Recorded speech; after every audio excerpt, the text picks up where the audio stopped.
We have spoke about auditioning on this show, but today we are talking to legendary casting directors Victoria Burrows and Scot Boland. Stay tuned. Acting Class Weekly with legendary character actor Sean Whalen. Lessons, tips, and insight into the craft and business of acting from a man who's been directed by the likes of Spielberg, Eastwood, Tim Burton, Ang Lee, Michael Bay, Wes Craven, Tom Hanks, and many more of Hollywood's A-list. He is 30 years an actor and your professor, Sean Whalen. Roxy, Sean, because of our special guest today, we're sitting next to each other. We're sitting next to each other, and I'm going the double blue. Roxy does not like the double blue. She feels it's dark eye shaming. No, here's the thing. He tries to show off his blue eyes when we have special guests, and he blues, and then he makes my eyes look like poop. Okay, then. Yeah, and who you are hearing comment on Roxy and my pettiness, Scot Boland and Victoria Burrows. They have been casting in over 30 years each. Well and, said. And partners since 96, right? Is that right? 2000. Oh, 2000. And so how did that happen? That partnership? Did you guys work in different offices or? No, we've worked continuously since 96. Okay, so you were just put together on different projects? Is that how that works? I mean, I don't know. When you say not partner. No, I was her associate. Oh, and okay. then she offered me to be a partner in 2000. Oh, that's exciting. And he said, you got to buy me dinner first. Yeah. Exactly. Usually people buy me dinner, right? Yeah. Well, today we are going to take you've heard, I have 4 podcasts about auditioning, and I'm just going to bounce it off of Victoria and Scot and see if they agree, disagree, or have any tweaks about auditioning, and see if they agree with what I'm talking about. We had a little pre-meeting, and it sounds like they're kind of on the same page, maybe different on a couple of minor things, but they kind of agree with what I'm talking about, so that makes me feel good, so I'm not telling you guys insane stuff. We're going to talk about that, and then maybe get into a couple of interesting stories about when they got to work with Peter Jackson and Robert Zemeckis. In general, their impressions of working with them. And as always, Roxy Striar, Miss Phenomenal, is with me as well. Excited to be here for this part of the journey specifically. Yes. It's definitely a great show. We have tons of people always asking what casting directors are looking for. Yeah. So this is the show to answer that. And Jeff Graham, Mr. Funtabulous, in the booth with us. Excited to be here. Any chance you can see kind of the behind the bones machinations of production, I'm into it. So very honored to have you guys. Very exciting. Yeah. So, but before we jump into it, we are going to talk about my last week, and hopefully they're auditioning for a musical. So maybe they're casting a musical. Would like to. All right, you ready, Jeff? All righty. 1, 2, 3. Sean's Week. Are they impressed? Do we get the part? That was great. That's fantastic. Thank you so much. All right, so what's going on in my week? My short horror comedy Crust that I have talked about that I am directing and co-wrote, it's probably going to be pushed because of location. Towards summer, the window gets, we were going to shoot at the end of January. Our locations person took a little longer, and then my producer called me and just said, "Listen, you don't really have a month and a half. You literally just have a month because you have to take 2 weeks out for the holidays." Yeah. So as soon as that came in, so that might be pushed. How do you handle that, Sean, when you hear that something you've been working on for that long is getting pushed? Do you feel bummed at first, and then you just try to let it roll off of you? Of course, but as we weren't hearing from the location person, I thought I do need the time to actually go there, see it. It's going to be up in the Bakersfield, Tulare County area, so that's not next door. I can't go there and scout it out all the time. I'm going to have to go there a few days and scout things out. So kind of a blessing in disguise? Yeah, I think so. I've been working with a young 12-year-old actress on a couple of auditions, and that's been, not only teaching her about how to audition, but how to literally walk into a casting room. I say, one of the things I do teach, and if you guys agree or not, I say, always ask them how they're doing. And she said, "Oh, really? Why?" I go, "Because probably no one asks them, and it's just nice." And just to say, "How are you? How are you doing?" I said, "You're not going to get in a huge discussion, but you just say hello and do that." And thoughts on that? Teaching her.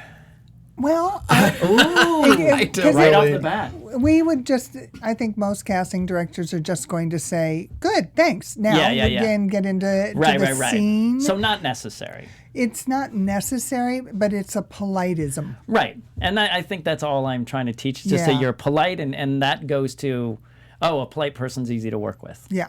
And maybe if you're 12, it makes you feel a little more comfortable, too, to be dealing with a person. Yeah, to try to get that right out the bat. But then teaching her and her father about the business and thinking, this could be the one. I go, that's never the way to approach it. I said, this is a journey, and this is literally one of many. And just do your best on this one, learn from it, then just do it like that. Do not think, this could be the one. I don't think that's the healthiest way to approach an audition. So you're nodding no. It's never just about that one audition, that one time. Right. It's how the impression that you make. Right. Whether you're right or wrong for the part. Right. You'd have no control over that. Right. But you want to make a good impression because everybody that you meet, they're going to go on to do something else, and they'll remember you if it was a positive experience. Yeah, exactly. And that's what I try to say is let's just do as well as we can, and I teach, throw it out afterwards, and let's move on to the next one. So we had one right after the other, one on Monday, one on Tuesday, and we worked both ones. And she actually felt even just a skosh more comfortable on the next one, and I said, that's what it requires, the experience of just keep doing it. And he's like, well, she was so nervous. I said, she hasn't auditioned in 3 weeks, and she's a new actress. I said, I'll get nervous auditioning if I haven't gone out on one in 6 weeks, because the more you do it, the better you get. And then just crazy tech and dress rehearsal tonight for my sketch show. I teach at Playhouse West and do the sketch comedy show. So if anyone's in LA this Saturday, the 14th, I'm doing a sketch show from 7 to 8.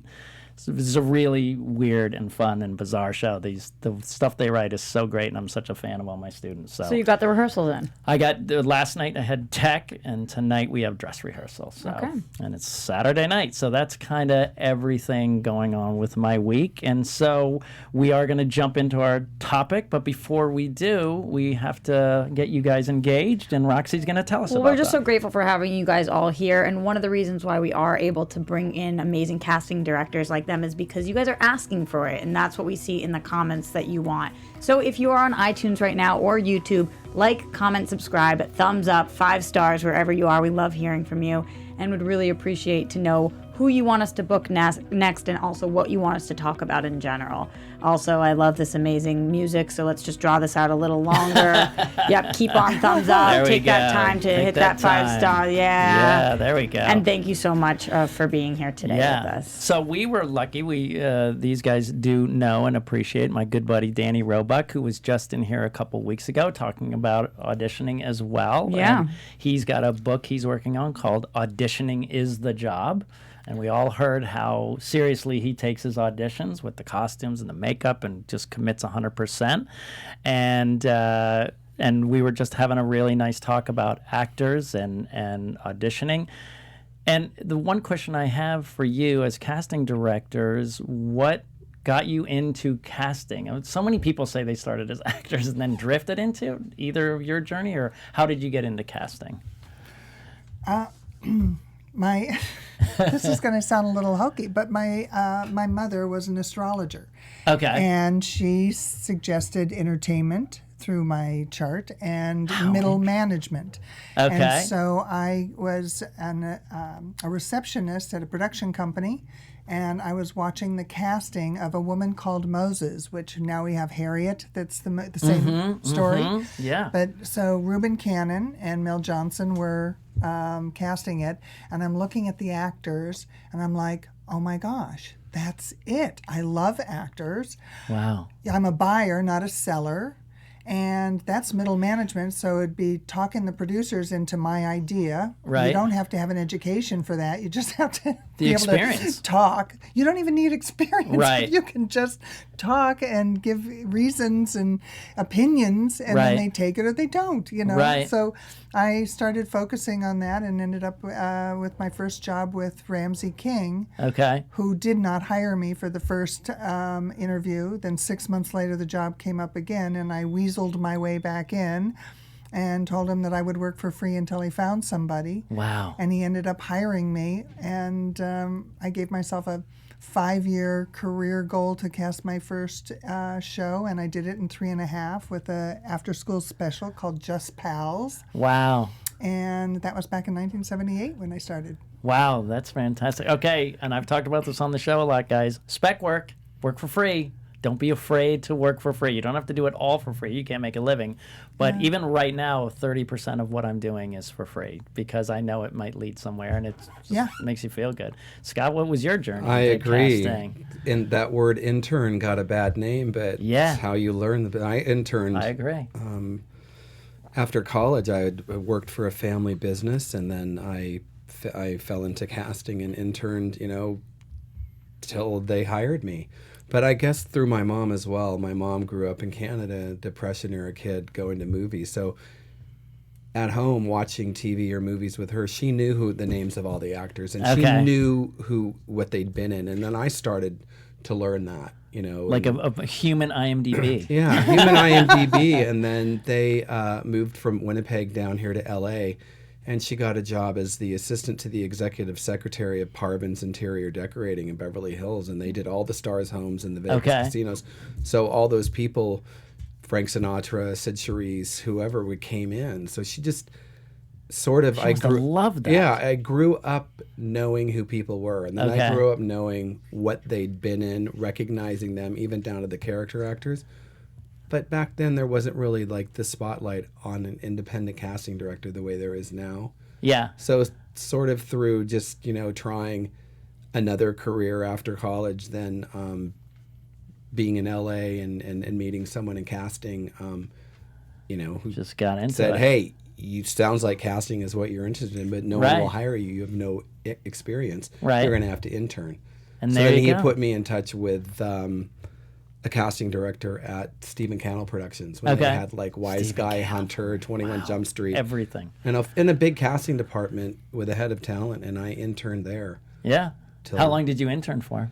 In fits and starts, maybe a year. Okay. And then I had to stop and go back to the job I was doing in a family business, and then I came back, and then they hired me on there you go, a pilot that didn't get picked up, and but then I'd had a paid job, and then I'd been able to network and make contacts to continue to get hired. Was there ever that maybe this isn't what I want, or this might be too hard, or kind of moment for you guys? Yeah, not for me. I've been in love with it all this. I love the process. I love working with actors. Right.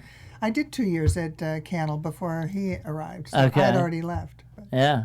I had thought about this, that whole experience of interning for these people in this world that I was not part of, and the big personalities and the egos and the demands and the hours and the pressure, and there was a period where I kind of probably suffered from some form of PTSD and what have I got myself into, and but never to the point where it made me want to not pursue do it. It just made me dig deeper and find the joy in it, or just the thrill of it, the learning. I've been doing it for going on 30 years, and I still feel every day I've learned something new I didn't know the day before, whether it's an actor, how to speak to a producer, how to deal with an executive, how to do something that I didn't know the day before. Well, the other thing you were talking about, Victoria, is, and I've talked to you guys about this, about being a people person. And the reason actors do really well at that is because we deal with producers down to crew people on the set, and you do too. You deal with every aspect. So being a people person and cultivating that in yourself, and it's a huge asset in this business. I told my daughters, I said, well, I just want to keep a small circle around me. And I said, well, you're going to have a harder life. And they were like, what are you talking about? I said, the more people you know and you impress with your work ethic and being responsible, literally the more opportunities you're going to have. Definitely. Mm-hmm. Absolutely. I said, unfortunately now, at least 60, 70% is who you know, how you've impressed them. I was casting a play, and we had a list of people that were, they're perfect. But these two are hard to work with, and they went right off the list. Right off. Oh yeah, that's part of our job for our filmmakers is to share that kind of information, because nobody wants to work with somebody like that. How do you know? How do you know who's challenging to actually work with? Because I'm sure that there's a lot of ways that people put facades up when they're with you guys. It's nice. It's easier to be kind or sweet or hardworking for a few hours, a few days, a week, or whatever through the audition process, as opposed to when you're on set and you're on your 11th hour and you're exhausted and hungry and you become this monster on set. How do you guys hear who's easy to work with?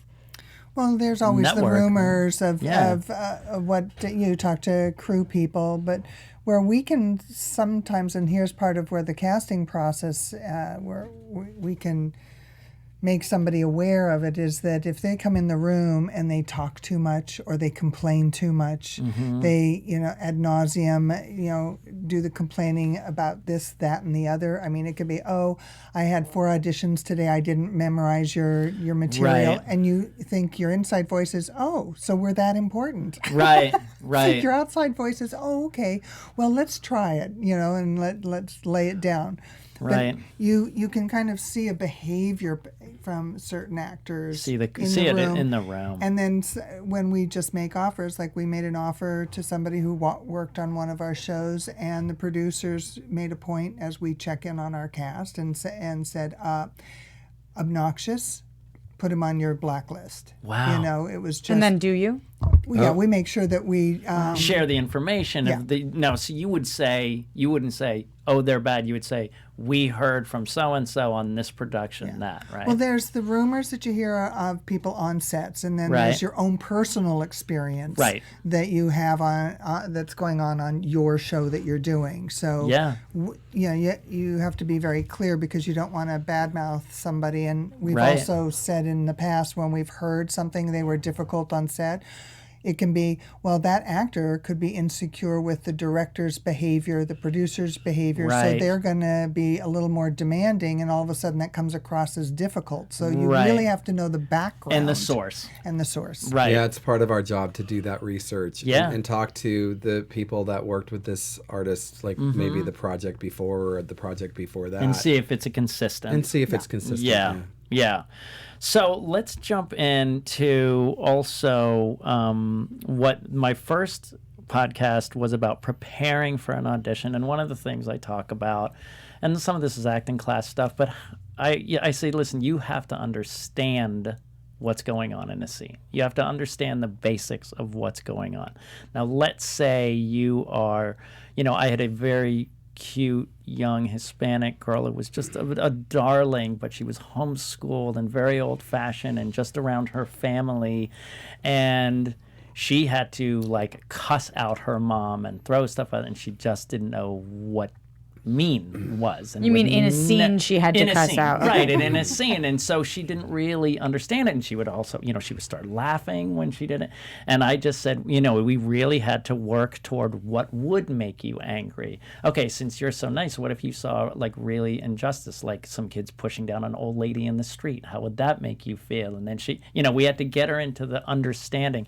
How do you know when someone understands the material or not? What do you see that's not necessarily on the page, but in their behavior that makes you understand that they understand what's going on, that they get it? I think it's easier to know when they don't understand it.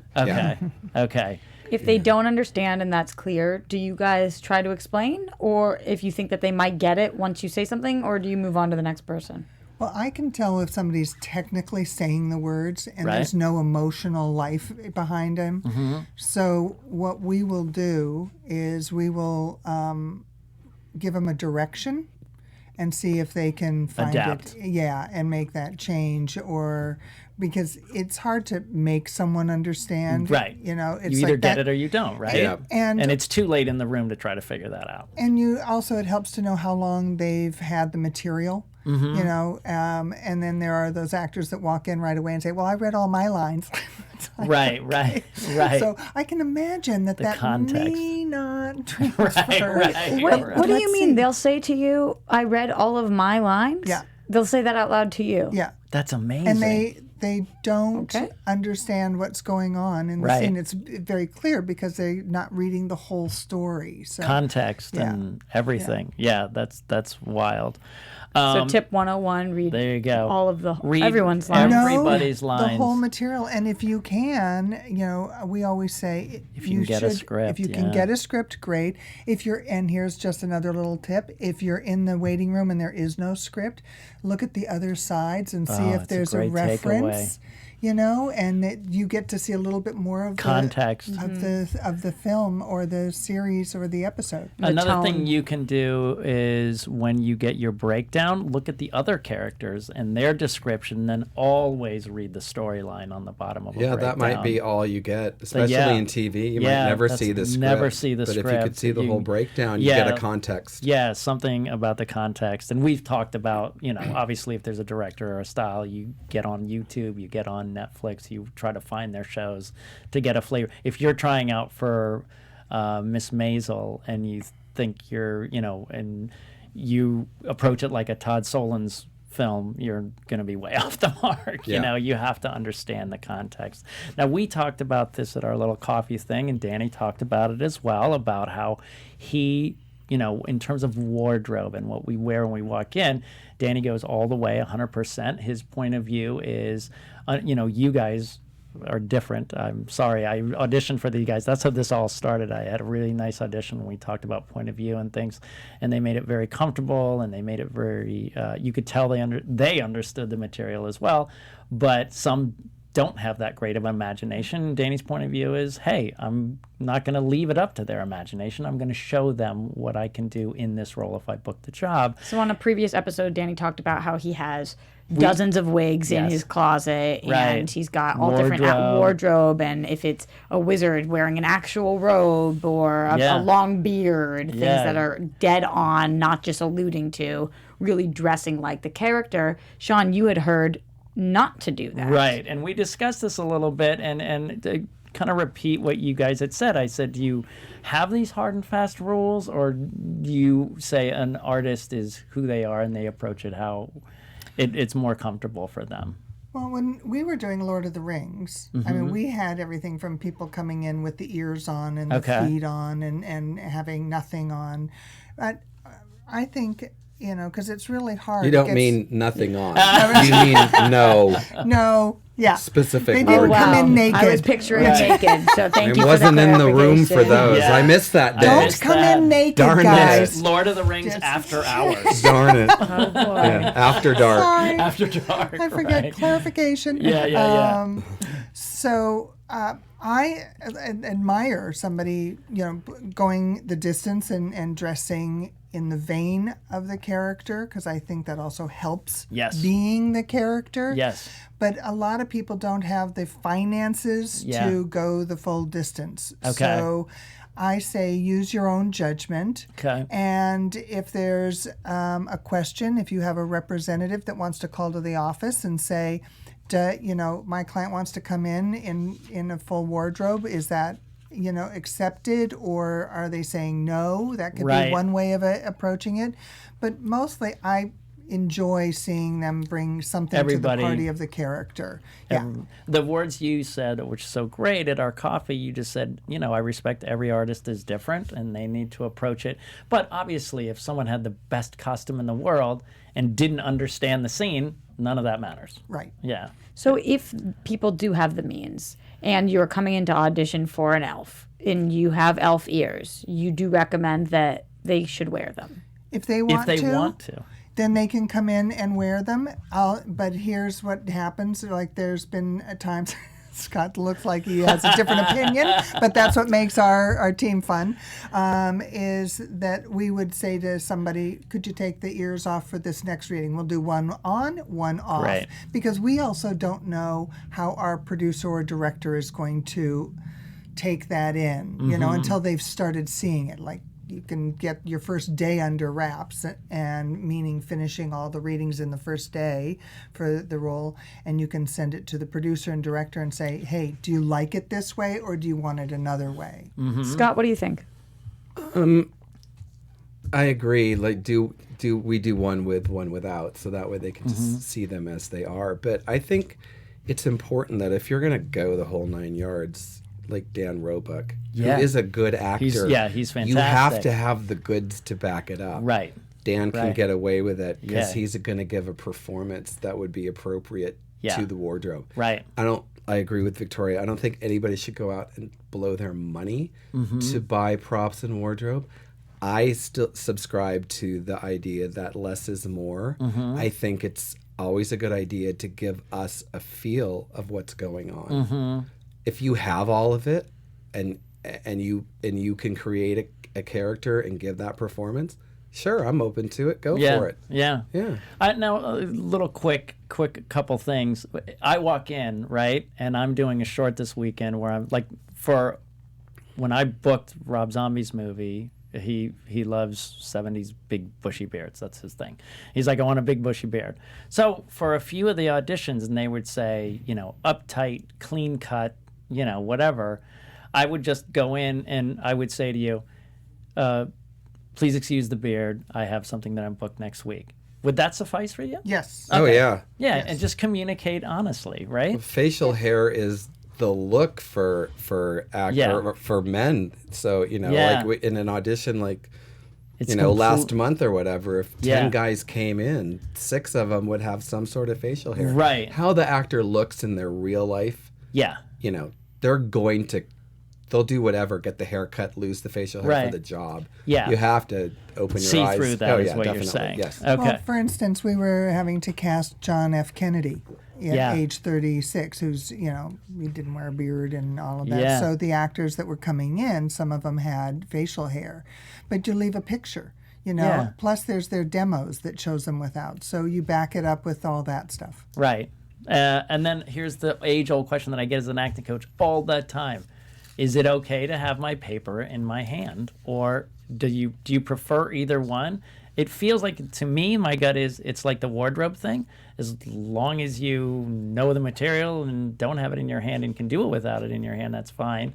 But it's always good to just have it, because I'd rather have you just have it if you get nervous to pull it off there.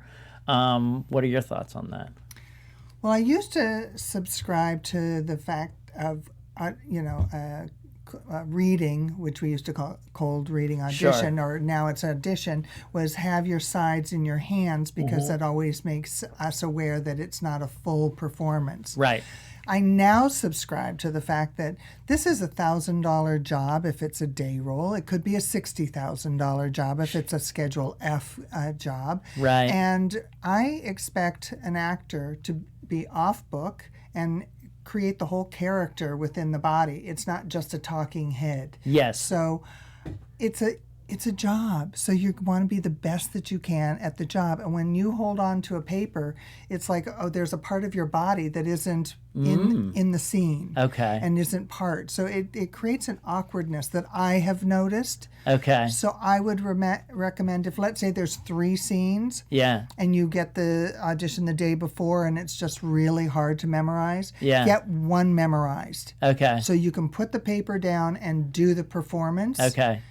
as to what you would do maybe on set. Yeah. And then the other 2, you can pick up the sides and use those. It's interesting because I've recently been off book 100%, but I'll still have it in my hand, and it won't. To put it on a chair on the next ground. to you, or Okay. put it on the ground in case, because we all have fear and nerves get us, and so you drop a line. Yeah. So it's fair to stop and start again, but for the most part, Okay. this means bucks. Yeah. So, and do you agree with that?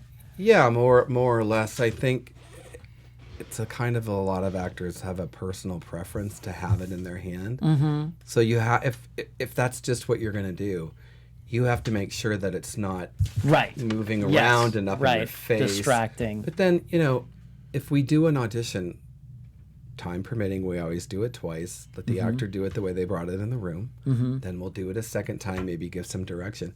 If I notice that the actor had it in their hands the whole time and never looked at it, then I'm going to say, put it down. You never looked at it. Interesting. Or, because that's what I did. Or that's what I do. Or if it is that safety net and the actor is just uncomfortable with letting them go completely, how can you utilize the paper in the scene? Right. Is it something where it can be, you know, like a file, a clipboard, or like Victoria said, put it down on the chair next to you or whatever, so that you if you have to look at it, you know, or hold it if you're sitting down, hold it down here so the camera's not getting it.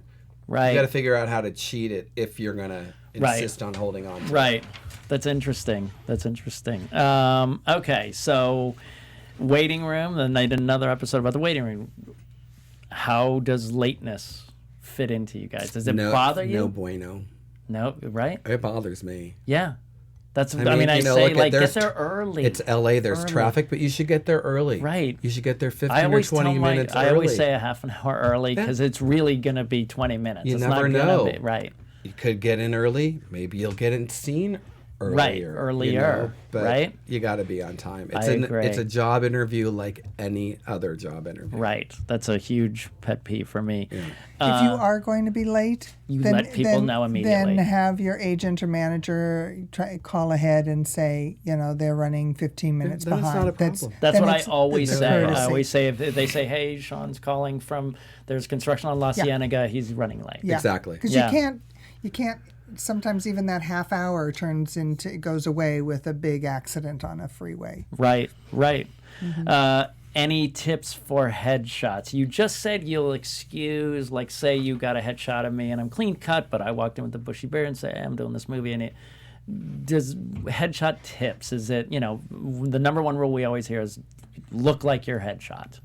To what degree? If I'm, you know, my headshot doesn't have the facial hair and I walk in with it, what is the gradient, I guess? What is your acceptance level of what you will accept and what you won't in terms of looking like your picture, if that makes sense? Well, that's one of my biggest things is headshots, because I look at it as the headshot is your first agent. Okay. Because agents and managers submit to us, and we're seeing it on a screen now. It used to be in the old days. Yeah. I say old days, you know, where you would take them out of envelopes and we'd stack them and we'd sit with them for hours and looking and back and forth. Nice size. Nice size. It's headshot. Yeah. And now we're looking at it on a little screen, and if it catches your eyes, and you click on it to make it bigger, and then you look at the other headshots.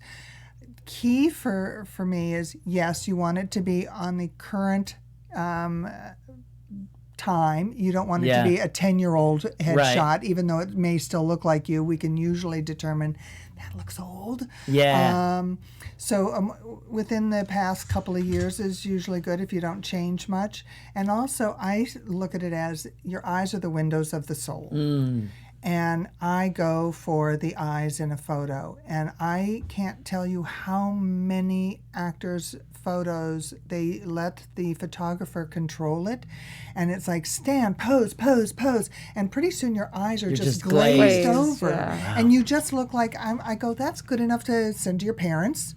But you need to bring us in. There has to be some soul in it. And so I always recommend, because I've done the workshops and taught some kids and adults, and I just say, think of the characters that you want to play and who you are. So if you think, I give good lawyer, you're going to do the lawyer look. Right. If I am the wonderful mom, I'm going to give the mom look. It does transfer Sinister. in the eyes. And tell your photographer that these are the looks that I want to transfer. Right. We went back to the eyes with the blue. Yep, that's nice. It always circles to the eyes. back to my eyes. Another See what I'm thing- saying? I have blue eyes, the blue. Yeah, it's a The good blue eye thing. Rub it in. It's a blue. Rub it in, why don't you The guys? It's a blue eye line from thing. the producers is, if you've got it, flaunt it, There baby. you go. Don't I Flaunt know it. Okay? Another thing that we've heard a couple of different things on this show when we brought people in.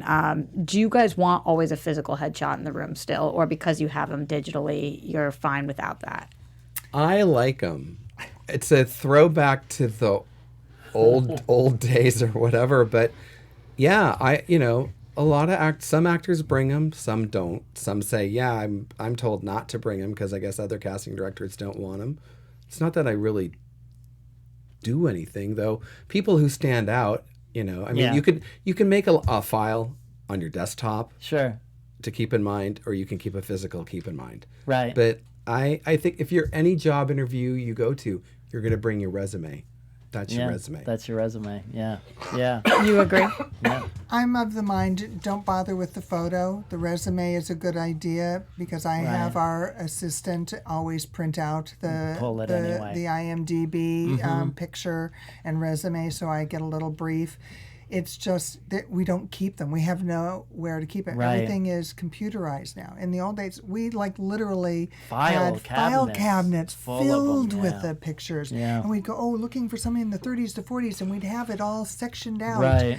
But, moving offices doing that, Oh gosh. it's like pain in So it sounds like yes and no. Yeah. Yeah. Okay. Yeah. I think get it's that a sweet. lot, I yeah. like Yeah. it. I think Yeah. it's sweet. you Okay. know? All right, so we talk now, and then I did another episode about being in the room and my overall theory, which we spoke about and they understand, which is you bring what you'd like to do, you bring your choices, but you are not there to demand, bulldoze, and make it all about you. You're going in to collaborate with another person in this business who also needs you to do well. And that's the biggest fallacy when people get nervous, that you stand in judgment of me. And I said, they're not standing in judgment of you. They want you to do well. It's in your best interest for your job, for your day. Just they want you to, they're on your side. They're literally the opposite of not on your side. They're so on your side. And so you walk in, you don't know what that room looks like, and unless you've been there a lot. And You, the actor, they, the casting director. They, the casting director. Thank you.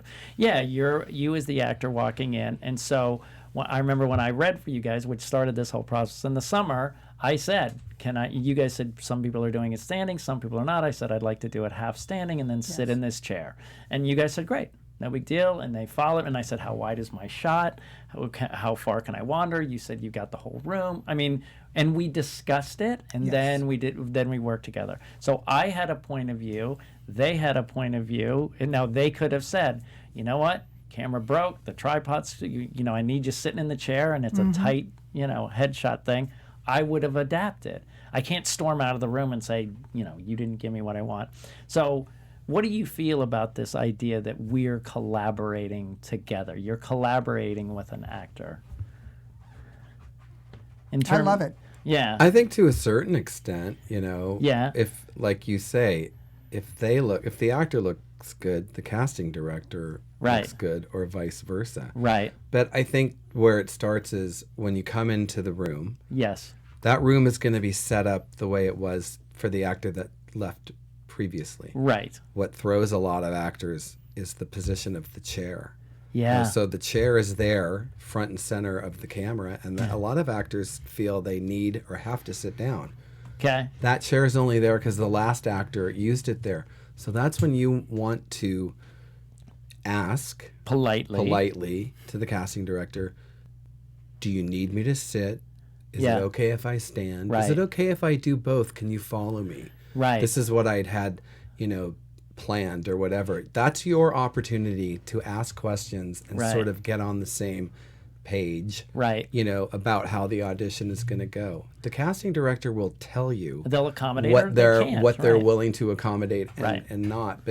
But so many actors just come in, they see the chair, they sit down, and then I know they leave and think, crap, I didn't get to do what I wanted to do. Yeah. So well, you have to ask for what you want. Yeah. And again, you don't push or bulldoze. You work together to figure out what's best for both of you, and then work within whatever you decide together.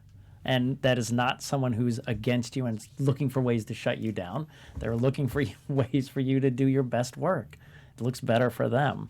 And then I have my other theory, my date theory, that, when you walk out of the door, if it didn't go well, I talked about an audition thing where it was just like a factory and they just brought him in quick, quick, tight shot, sped through it, hardly looked at him, read poorly, and then kicked him out within 2 minutes, The casting director. The casting director did that, and then but an actor will walk away and go, "My audition was horrible. I screwed up." And I said, "No, that's not a great casting office. It's okay to say it's not a great casting office." And I can say this to you guys because you're a great casting office who you can tell when you say, "I like actors." You can tell. We can tell the way you treat us and the way we talk to us.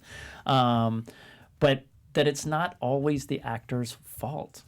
Some offices they're not that great.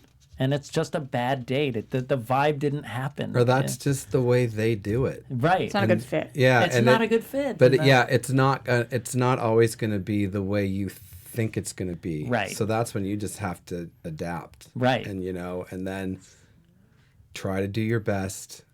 Within what you're given. Say thank you and leave, and then leave it in the room and let it go and go on about your day. Yeah. Well, to add on to that, because we did talk about this at coffee, is if somebody doesn't feel good about their audition and feels like it just didn't work in the room, but you've got something more to do, that's great advice. Then put yourself on tape at home, send it to your agent and manager, either or whoever you have, and ask them to put it forward to the casting office and say, look, I thought I would do this because I wanted to do it again to show you something else. Yeah. And if it's usable, great. If it's not, I get it. That's again, that's being proactive in your career. And better to do than have your representative call the casting director and go, they really feel bad about it. They really feel like they didn't deliver. Would you see them again? Interesting. No, don't do that. Don't ask that. That's when of time. the self-tape thing is the way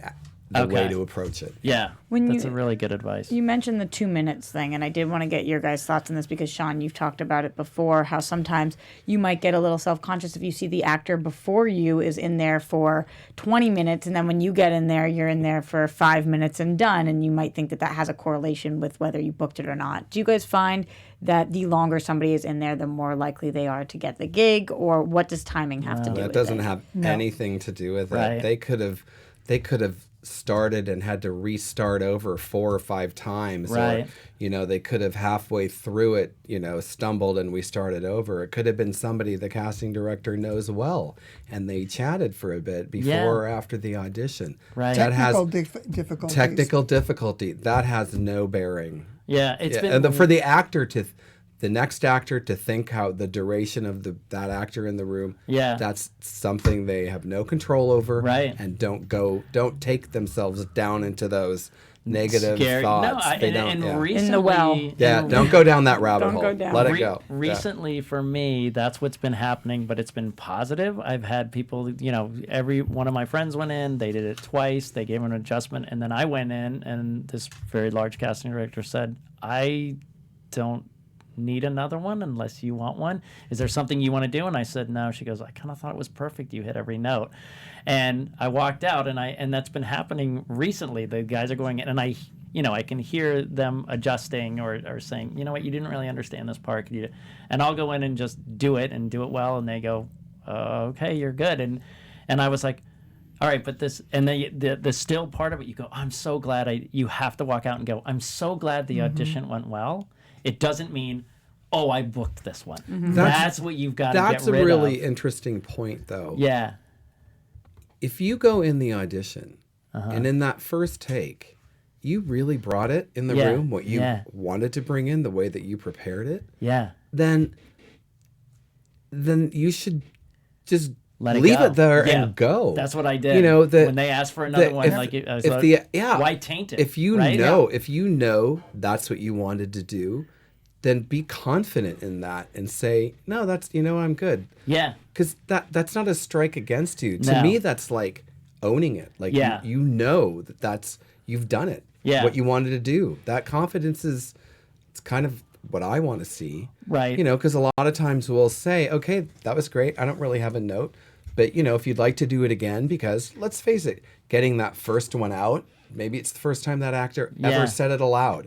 Yeah. Or in front to somebody instead of just in front of the mirror to other people. Yeah. But, if you really felt like I owned it, I'm good. Yeah. Get up and go. And the hardest part is like storm out. No, own it. Well, I'd leave these auditions, and my girlfriend, again, who's not in the business, would go, oh, so you think you got it? And I said, no. I had a good audition. Yeah. You know what I mean? Yeah. And that's the part where you have to go, okay, I just had a good audition. And that's I've really noticed that with actors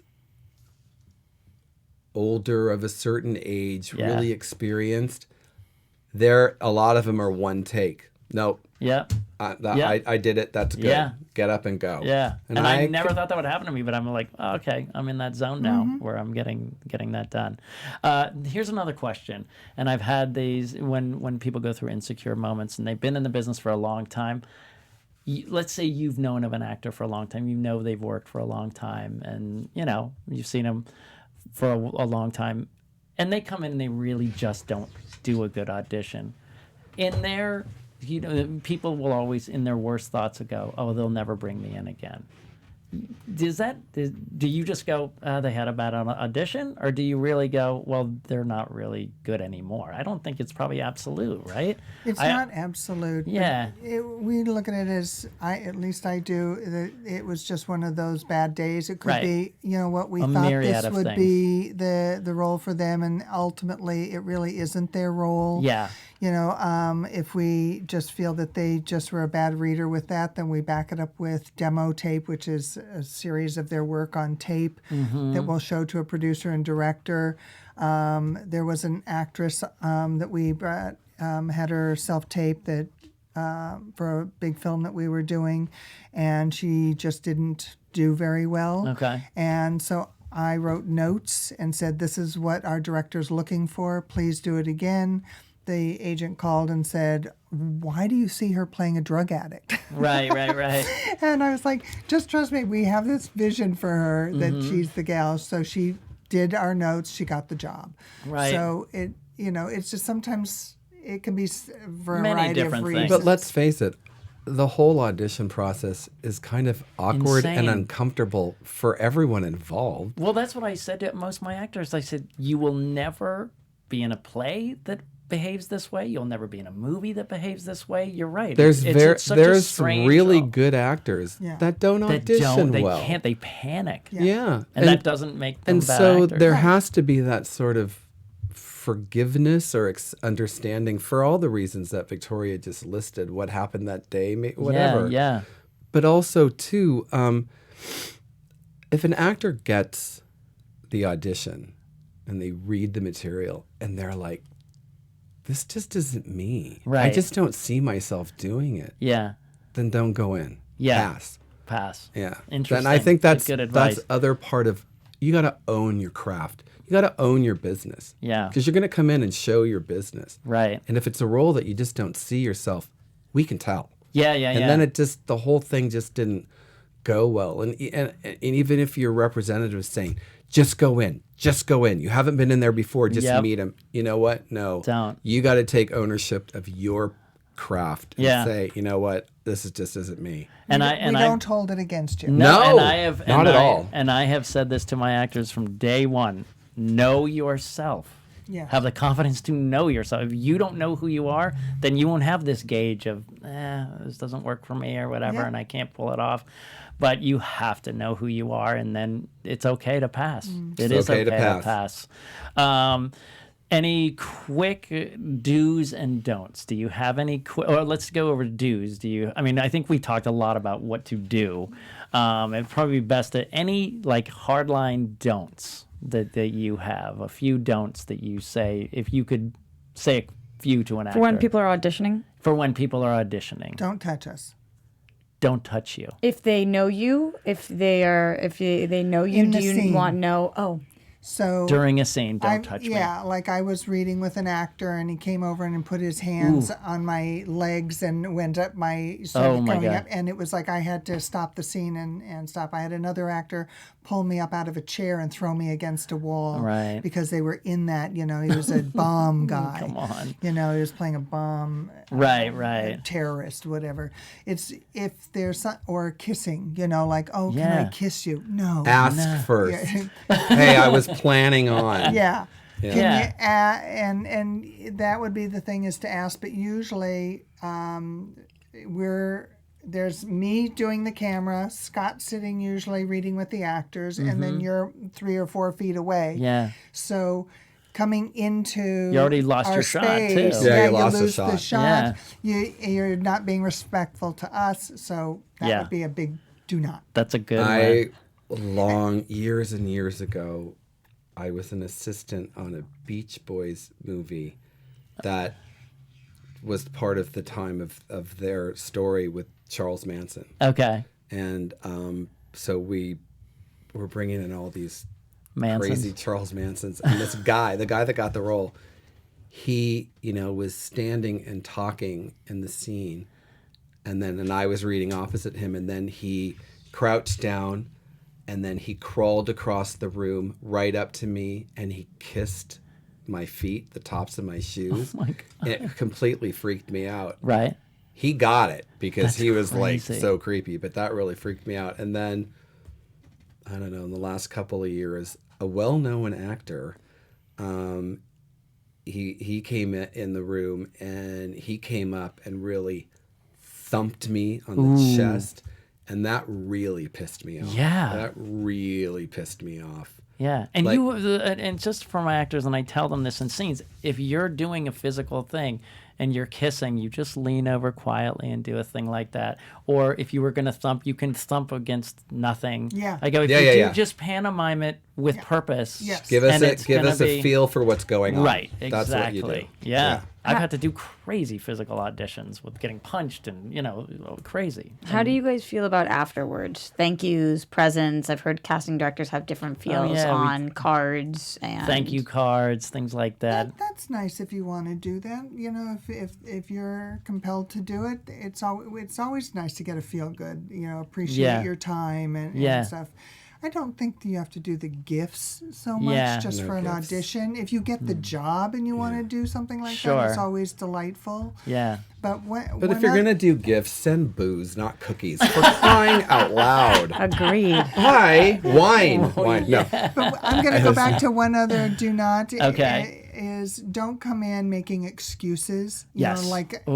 That's always like, oh, I was, at another audition and I'm not dressed because I was dressed for theirs and not yours. You have to make us understand. What if someone and came feel- in and said, I've been sick? Because I've heard that one before. You mean vocally, like my No, throat? I pulled myself out of bed to be here, and you know what I mean? Well, I hate that. I don't want people who are sick to come in. That's Yeah. what I said. Reschedule. Yeah, Do not come in. reschedule, we right? prefer to reschedule or have the agent call and say, how many days do you have left? They're feeling really sickly. Do they pull themselves in or do they stay away? But what if someone's saying, the reason I didn't prepare as well is because I'm not sick now, but I was sick, or I was up all night with a show. don't wanna want to hear hear that. it, right? No, we don't one wants wanna to hear hear. I've talked about this, guys, too. No one wants to hear excuses. No one's successful. Most people who complain or give excuses are not successful in many aspects of their life. So that's not a good idea. And also, don't come in if you're coming in for a doctor role and you come in wearing fatigues, like you've just been in a military one, that's like a big no-no. At least have something, that is in the vein of the character. Right. Preferably. What about questions? If there was a certain pronunciation they don't understand or a line that they're not sure Very about, fair. to ask beforehand. That coming in the greeting where you're going to ask about the room and Any questions? Any questions? That is your opportunity to get those answers. Right. I think we're a little tight on, unfortunately, you were just saying in general, it was a pleasure to work with Robert Zemeckis and Peter Jackson, right? Always great. Wow. I know, I've got to bring you guys in. I want to just talk about Andy Serkis because he's like the greatest guy in the world. He's amazing. Is he just such a wonderful, amazing. I mean, just so talented, but I would love to have you back, and we were talking about a Q&A thing where just people would just send in questions for you guys. We'd love to have you back. If that would be fun. But listen, guys, you talk about a gift. I went in, I made choices, I had a nice audition, it was relaxed, and that's why I started talking to Scott, and that's how this happened, because I did the work. I didn't get the role. I said, but they didn't get, I sent the emails. Well, were you wearing the blue and blue? I wasn't wearing the blue and blue. Now we and know. I was Perhaps that. We know what happened now. Yeah. Yeah, you didn't get Well, the result. all I heard was Scott turned to Victoria and goes, he had blue eyes and he didn't work it? Why would he not work that blue eye? But it didn't, again, I knew I had a good audition or it wouldn't have gone this way. So and I was friendly to work with, and it was easy to talk to you guys afterwards. That was my gift, to have them come in here. So I'm very, very grateful for that, and we'd love to have you back. So I don't know if you do social media or want to be reached out to, but we always ask where people can reach you. If you don't want that, that's fine, because people know where to reach you, I would assume. Right? Did you look to know what the name was on social media? Yeah, I'm trying to go. I have a Twitter and I have an Instagram, but it's I forget. I have no social media. There you go. Scott doesn't. Nice. Okay. And at Roxy? Well, you guys can find me everywhere at Roxy Striar. I'm at that guy SMW, and Sean Whalen on Instagram and Twitter, and Sean Whalen Peeps. It's a group. Mr. Fantabulous. You guys can find me on Twitter and Instagram at Jeffrey Crane Graham.